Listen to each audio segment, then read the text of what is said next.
Imagine being able to travel the world, go anywhere you want, and run your business. My friend Linda calls it being a portable entrepreneur, and we're going to dig into it today because she's got some great insights to creating a really fun business on the go. Hi, it's Melanie Benson here, and you might know me as America's leading small business optimizer. This podcast is here to help shine a light and give exposure to some great strategies to not just make your business perform better profitably, but to have more fun and to really be able to enjoy your lifestyle and have the freedom that you crave as an entrepreneur. And this week, I have a really fun guest. This is somebody I've known for many years, Linda Claire Puig.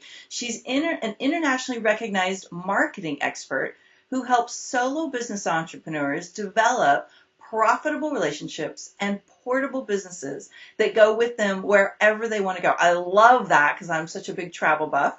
Now, Linda has taken her own business abroad for months at a time to locations including a medieval era Italian village. And I have to confess, that's the one that got my attention. I was like, okay, this sounds fun. And she's also been in the grand cities of Paris and Rome and the Andean highlands of Ecuador. And today we're going to talk a lot more about what it means to be a portable entrepreneur, how do you get there, and what strategies has she learned to optimize her business. So, Linda, so glad we get to come and, have some fun around this idea of being a portable entrepreneur. Yes, thank you for inviting me, and it is a super fun topic. I just get all jazzed just, thinking and then speaking about it, forget it. Yeah. So what was the favorite place that you have been so far that you did your portable entrepreneur stint from? Most people know this, if they know anything about me, is that I love Italy. And I people ask why, and the only reason I can give them is that I feel good when I'm there. So I've been to Italy now, I think 4 years in a row. I go for at least 2 months at a time. The longest stint I had there was nearly 6 months. And it just feeds my soul. There's like nothing else. Everywhere else I go, I'm comparing it to Italy. Yeah. Unfortunately for them. No. Well, there's so many different places in Italy. I know one of my favorite places was Florence. It was probably because I've read so many fiction stories that are set in the background of, Florence and that time. But I also loved Rome. And, if you're going to go any place, you got to go someplace that makes you just feel like you're home and you're alive and, just that's perfect. I love it. We do have that Italian thing in common. Yes. So, Linda, you've been an online entrepreneur, you've been a marketing expert. That's how I originally got to know you. How did you get into being portable in your business and, figuring this whole thing out about I could run my business from any country in the world and making that part of what you wanted to do? I think I was just stubborn that way. I've always loved traveling, and as soon as I had my own business, I'm talking back in the mid to late 90s, I was like, how can I travel with this? And I remember even one time, sometimes you take a vacation, you don't want to take your work with you. This particular vacation, I had just landed a humongous client and I needed to do a little bit of work while I was on vacation, but it was in the late 90s and we didn't have laptops. And so I rented a computer at an Office Depot or something. But so I just was always intent on there has to be a way, there must be a way. And as the world of business got easier and easier to do online, I just kept gravitating toward that. So every technique that is used online is something that I use. And, there's a lot of offline things that you can do traveling as well. So I don't want to exclude those things, but I've just always intentionally set up my business so that I could take it anywhere. Hmm. And, let's just talk a little bit about your business and what that is and how you set that up so it can be portable. Well, it started out long, long ago that I was a service provider. I created newsletters for my clients, and I had a personalized newsletter service, and then I developed a website where people can go and purchase articles that I've written or that I've hired to have written, and just use those as their own. So I was always looking for ways to make it easier, more passive, more helpful, etc., to the people that I was serving. So I started out as that service provider, and it was so funny because I used to say, I said this for years, I don't have a teacher's bone in my body, which is ridiculous because I now love teaching. I do a lot of it, and people get a lot of, they get something from it. So I guess I did have a teacher's bone in my body. And as soon as I kind of claimed and owned that and started creating trainings for the people who wanted to do their own newsletters, then that kind of started me into a different trajectory. So I have a lot of online trainings that are done both by phone and online. And about 2 years ago, well, not quite 2 years, almost 2 years ago, I decided, after many years of people asking me, how do you do that regarding traveling with my business, I decided, oh, I guess there are other people interested in that. So I started training people on how to do that with their business. So now I have training programs and coaching groups and whatnot that are developed around that. So it's at the moment, it's a business that spans a couple of different eras of my business life, and they all connect in that they are all about online business and doing things that, that serve you well in that kind of an endeavor. Yeah, I totally Oh, get and I that. forgot. There's one other. Okay. The other one that kind of came along with the portable business thing was actually a dream that I'd had a couple of years ago and didn't see a place for it at the time in my business. And now there's a perfect place for it. And it is a home exchange network or a home exchange community for entrepreneurs around the world, so that, like me, you can travel wherever you want, but be assured that you have what you need to run your business, because that's been the biggest adventure of all in my travels, is finding Wi-Fi or finding, like a setup like I'm doing today. I happen to be doing this interview from my home, but I've done this kind of thing when I'm on the road as well. But you have to have you have to have pieces of that or a setup that you can do. So that's my newest venture, is that home exchange network for entrepreneurs around the world. I just love that. So it's not couch surfing per se. It's literally you're swapping your home with somebody else for the same period of time who wants to come and visit where you are, and you want to go visit where they are. That's fascinating. Do you swap pets too? Yeah. Swap pets there. What about kids? Can you swap the kids? Swapping pets, right. Well, and then the interesting thing is, once you get into that kind of lifestyle, you realize that there are a lot of other ways than just, one for one. You stay at my place, I stay at your place. There are non-simultaneous exchanges if somebody has a separate second house or a friend's house, or, there's just all kinds of creative ways to do it, other than just having the exact time frame that matches up. That is fascinating to me. I am so attached to my house. Like, my brain starts going like, how do you make that work? What do you do with your dog? How do you do this? And I just love that you figured it all out and you're teaching people how to swap homes. And I think this whole adventure and travel, and we've created all these really amazing ways to experience the world without having to spend a fortune for travel and accommodations. Like, I just talked to somebody the other day who's learned how to travel hack, meaning he's figured out how to get like flights for like $8. Right. I'm like, this is fascinating. So I love that. And the idea that you have a business that allows you to have that freedom is really what I think this is all about. And so you do newsletters, you've taught people newsletters, or you've made newsletters for people. Now you're teaching people how to do newsletters. So let's just get really clear. When you mean newsletter, do you mean a printed in the mail version, an online version, an e-zine style? Like, let's talk about what you. Okay, so all of them are possible. You can pick and choose. Okay. The printed newsletter is still actually quite strong in terms of a marketing tool, but you have to have a certain set. It actually has a different set of benefits and strengths to it than an online newsletter does. So if you're able to do both, that's awesome. But most people choose to do an online newsletter just because it's a lot more cost effective. You can reach people all over the world. It, of course, has its drawbacks as well. But the main thing that both of them serve to do is to position you as an expert. That's one of the big things. The minute you have anything in writing, then people just see you in a different light. So it positions you as an expert, and it keeps in touch with your audience and keeps you in front of them. It's so critical, and so many people are struggling or just working really hard in their business because they're not developing that kind of relationship with people that, even if you send a newsletter once a month, which is, mind you, the least amount of frequency that I recommend. But even if you sent it once a month, it's still a once a month reminder that, oh yeah, so and so's there. If you're somebody in your audience has a problem that you've either helped them with in the past or they know you could help them with, and then all of a sudden you show up in their inbox, they're like, oh yeah.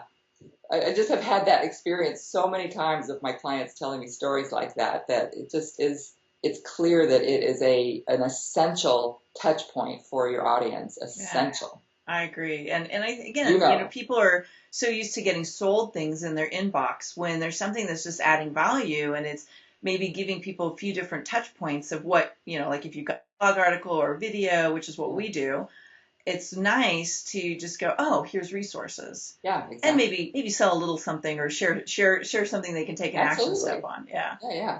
Yeah. And so just one more question about this print version because, I know one of the big complaints people have these days is people's emails aren't being opened. There's a lot of deliverability issues. Spam has kind of made the email marketing complicated. Do you find that having a print version or an offline version can help with maintaining those relationships that you can't get to via the inbox? Absolutely. It depends. For my business, I've chosen not to do a print newsletter Mm-hmm. because my reach really is global. I have just tons of people all around the world, and I'm just not willing to mail a bunch of Yeah, it print gets newsletters to expensive. Australia or whatever. Exactly. Um, but but for the clients that we serve, those people have gotten handwritten thank you notes for sending their print newsletter. Ah, I mean, and people have seen them being passed from one person to the other in a restaurant, two people that they didn't even know. So especially today, I think, because of all the online marketing woes, that we contend with on a daily basis, print newsletters are they have this nostalgia factor. Like, oh my God, somebody sent me something in the mail. How many of those do you get? So yeah, if it's something that you can pull off and it makes sense from a cost benefit perspective, I would highly recommend checking it out.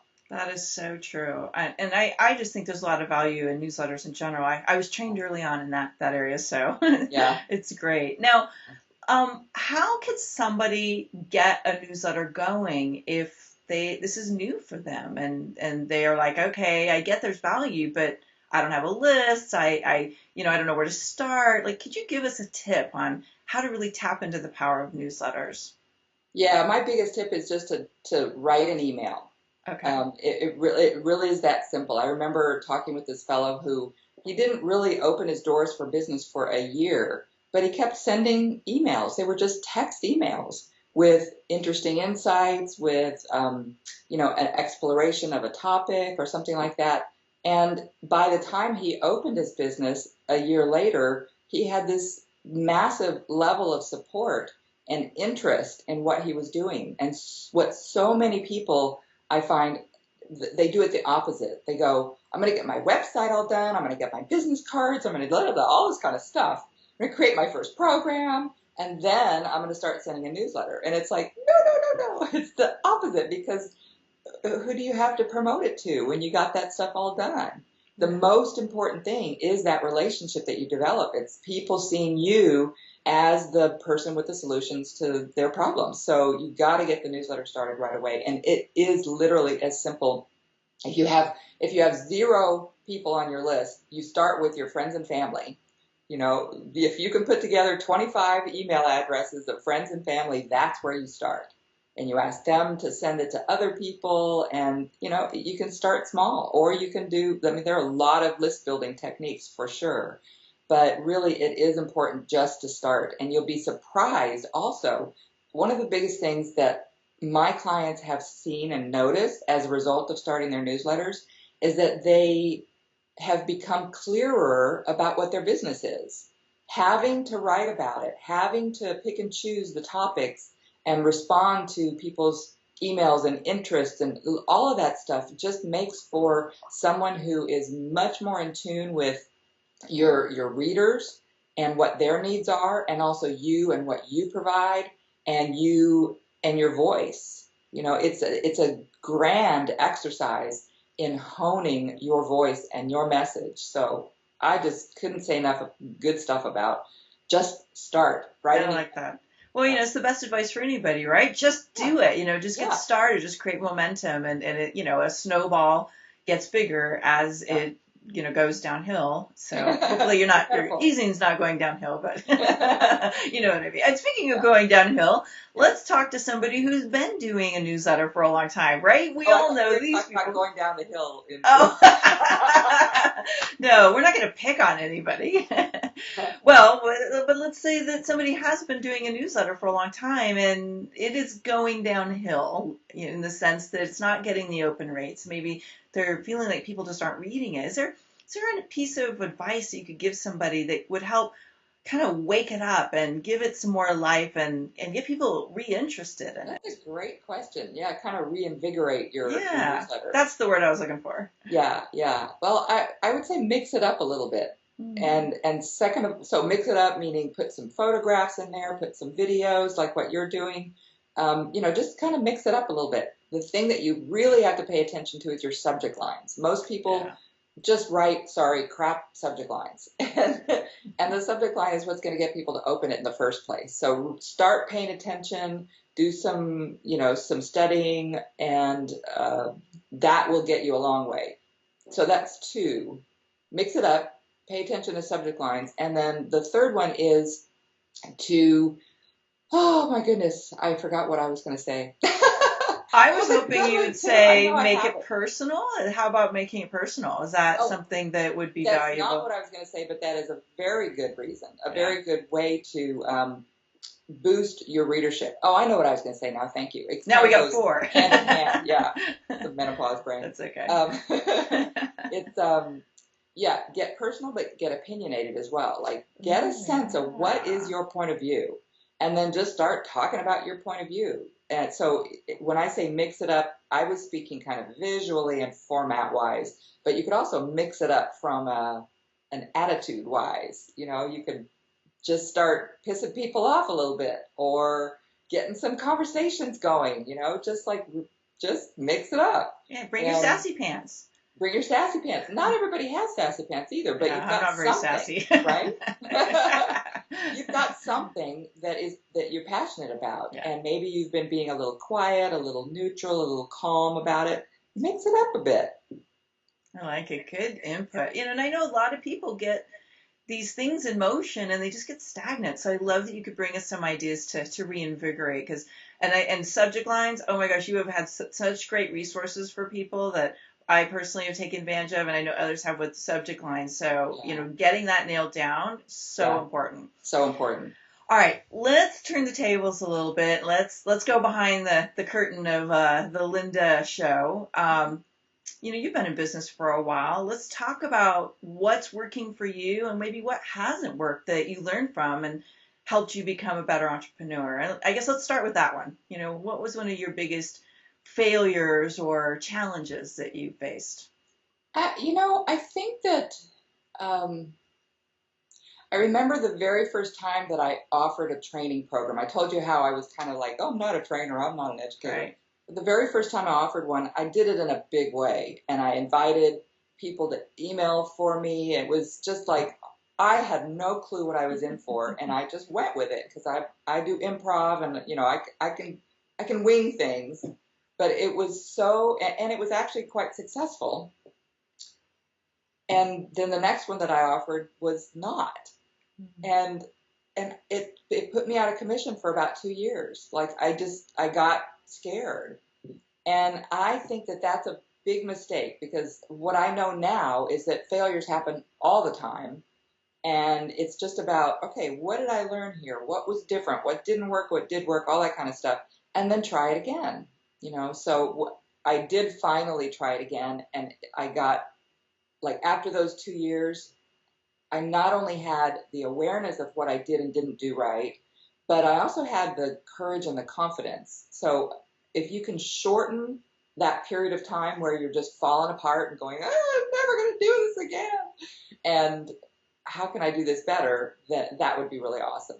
Well, a lot of people personalize those failures, and it sounds like you kind of made it mean something bigger than it really meant. It was just information. That's what I want to say is that the biggest, not failure, but the biggest difficulty, I think, in business, period, bar none, is the internal stuff, is dealing with the internal stuff, not taking things personally like that, figuring out where your level of leadership is and stepping into that and owning it, owning your worth. Like it's just this huge mental and emotional battle that we do every day as business owners. Sometimes it feels like easy peasy piece of cake, and other times it feels like I don't know if I can do this anymore.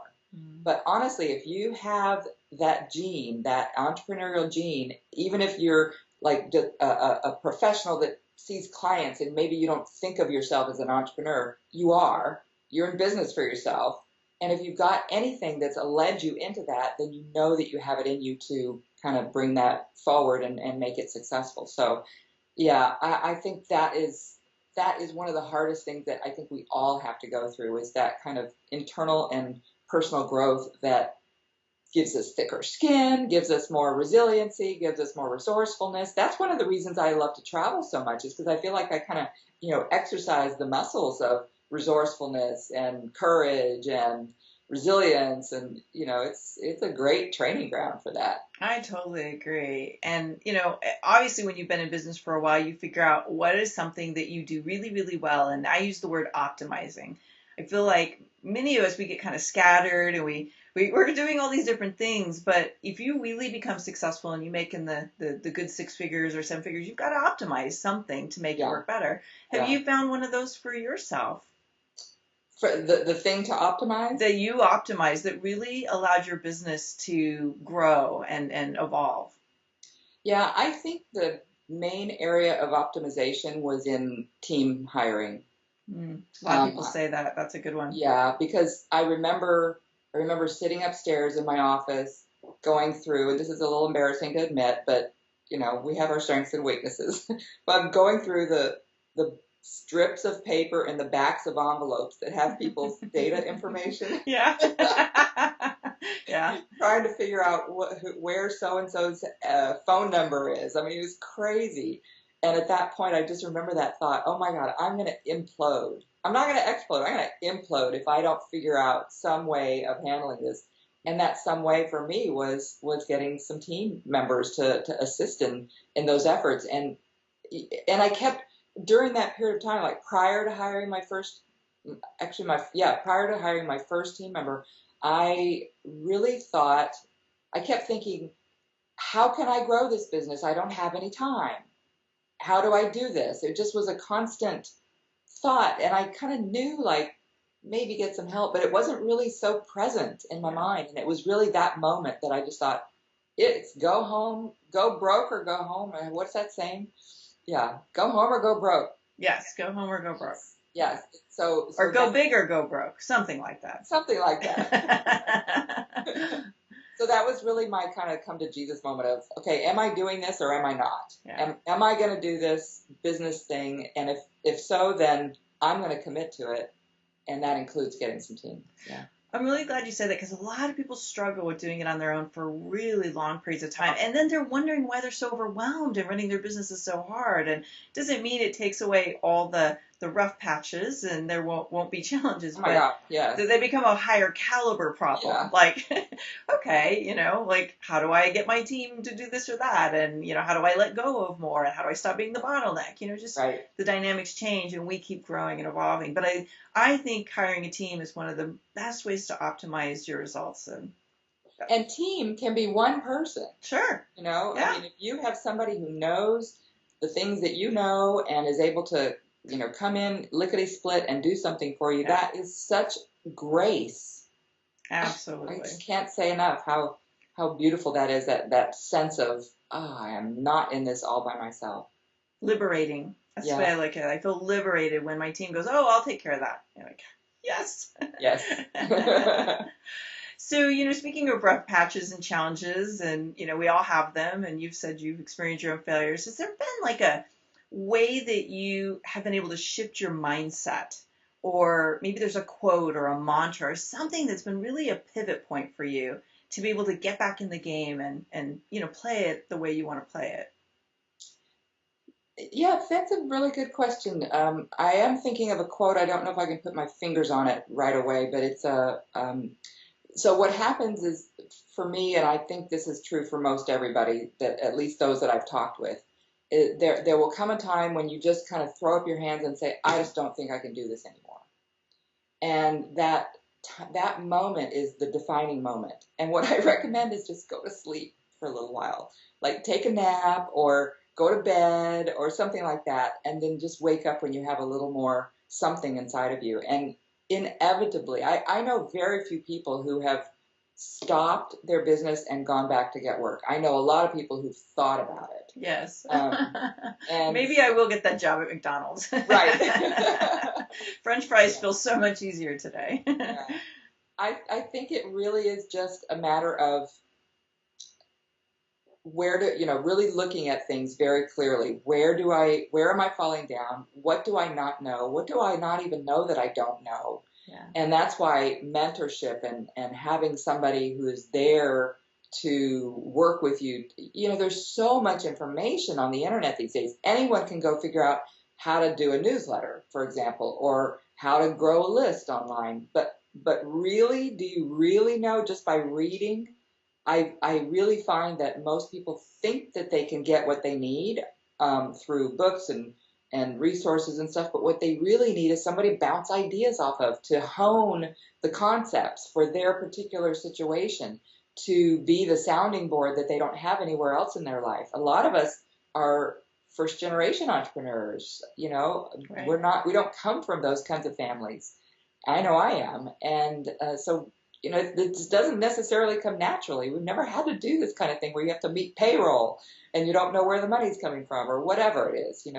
So it's really important to find out what it is specifically that you're needing and then go and look for it. And every one of us, Melanie, you, me, everyone I know has a story of, wow, I couldn't afford a mentor. Like that thing of how do I take a step forward when I don't have the money to spend on taking a step forward. But at some point, you just have to commit, because that's the where my quote is. It's around that.